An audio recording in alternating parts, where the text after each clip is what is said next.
Okay, free response question.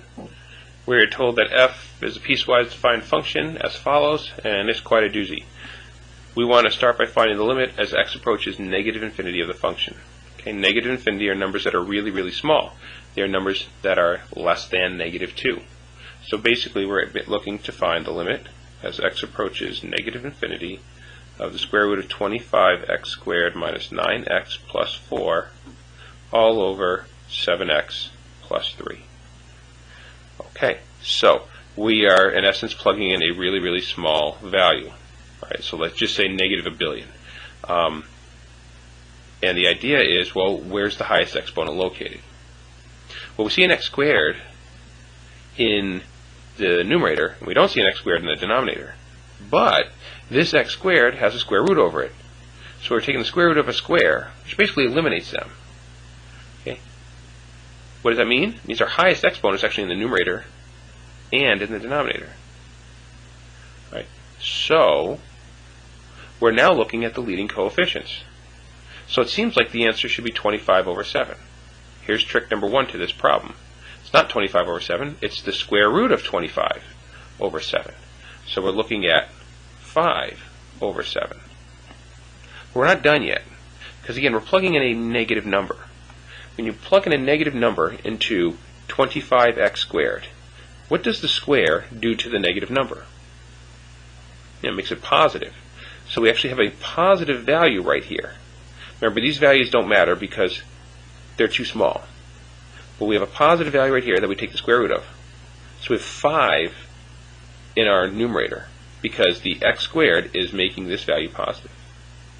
Does the value become positive in the denominator? No.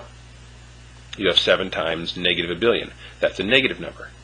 So we end up having a positive value over a negative value, which means our final answer is negative 5/7.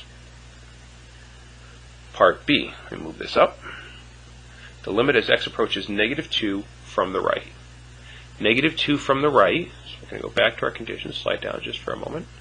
Okay, negative 2 from the right means values that are just a little bit bigger than negative 2, like negative 1.9. Negative 1.9 falls in this condition right here, which means we're going to use this part of the piecewise defined function. So we're interested in the limit as x approaches negative 2 from the right of 6x plus 10. Now, we can plug in negative 2 because we're looking at values very, very close to negative 2. So we have 6 times negative 2 plus 10, negative 12 plus 10, or negative 2. Part C, show that f is continuous at x equals negative 1. Okay, 3 conditions. First of all, f of negative 1 must exist. Alright, so let's go and look at negative 1. There it is. At negative 1, the function is 4. So we have to write that down. F of negative 1 is equal to 4. Condition number 2, the limit as x approaches negative 1 of the function must also exist. So, in order for this to be true, little sidebar here, we need the limit as x approaches negative 1 of the function from the right, and the limit as x approaches negative 1 from the left of the function. Numbers to the right of negative 1 are numbers like negative 0.9, negative 0.9, negative 0.8, negative 0.7. Those are these, they fall under this condition right here. So we're going to plug negative 1 in here. Just go back. I'm going to copy that down. Just get rid of that for a second. And I'm going to put in absolute value x minus 1 plus 2. If we plug negative 1 for that, we have negative 1 minus 1. That's inside the absolute value, plus 2. Negative 1 minus 1 is negative 2. Absolute value makes it 2. So 2 plus 2, which is 4. So the limit as x approaches negative 1 from the right of our function is 4. Now we have to do the limit as x approaches negative 1 from the left of our function. To the left of negative 1 are numbers like negative 1.1, negative 1.2. Those fall under this condition. So we need to plug negative 1 into this function. Sorry for all the swiping up and down. We get rid of that, and we have 6x plus 10. When we plug negative 1 into 6x plus 10, we get 6 times negative 1 plus 10, which is negative 6 plus 10, which is 4. So we have 4 here, we have 4 there, same number, so the limit exists, and it's equal to 4. Step 3 is the easy one. This equals that. 4 equals 4, and we're done. Part D. If A is 2 and B is 3, is f continuous at x equals 1? Justify your answer. Okay, let's go up here. Here is the changeover at 1. Well, A is 2 and B is 3. We know that, so we can have 2x squared plus 3x. Alright, so in order for the function to be continuous at x equals 1, when we plug 1 into both functions where we change over, right, we're going to plug 1 in here, we've got to plug 1 in there. If we get the same answer, then the function will be continuous. So if we plug 1 into this function, we have 1 minus 1 plus 2. Right? Absolute value of 1 minus 1, which is 0, plus 2. So, scrolling back here, we know that the function exists. Actually, let's go back. Why do we know the function exists at x equals 1? Because of that little bar right there. When x is 1, alright, we have a value.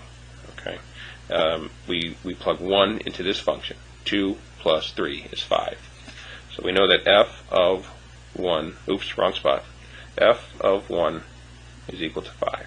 Now we take a look at the limits. The limit as x approaches 1 from the right is actually going to be what we just did again. It's 5. We're plugging the 1 into the 2x squared plus 3x. We take a look at the limit as x approaches 1 from the left. We're plugging our 1 into the absolute value of x minus 1 plus 2 function, because just to the left of 1 is numbers like 0.9, 0.8, 0.7. That falls under this condition. So when we plug 1 into here, right, we end up getting 1 minus 1 inside the absolute value plus 2, which is equal to 2.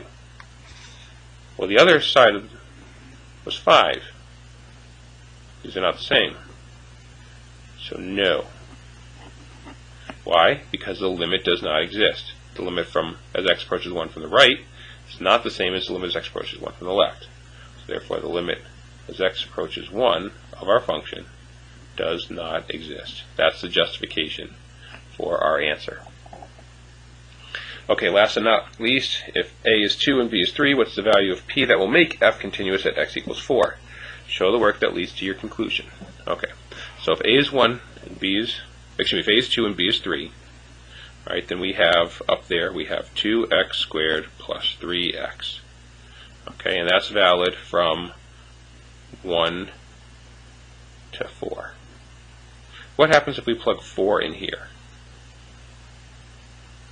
And we're going to have 2 times 4 squared plus 3 times 4. So that's 16 times 2. And 3 times 4. 2 16ths is 32 plus 12 is 44. So when we check out x approaching 4 from the left, right, which are numbers just underneath 4, when we plug 4 into this, we get 44.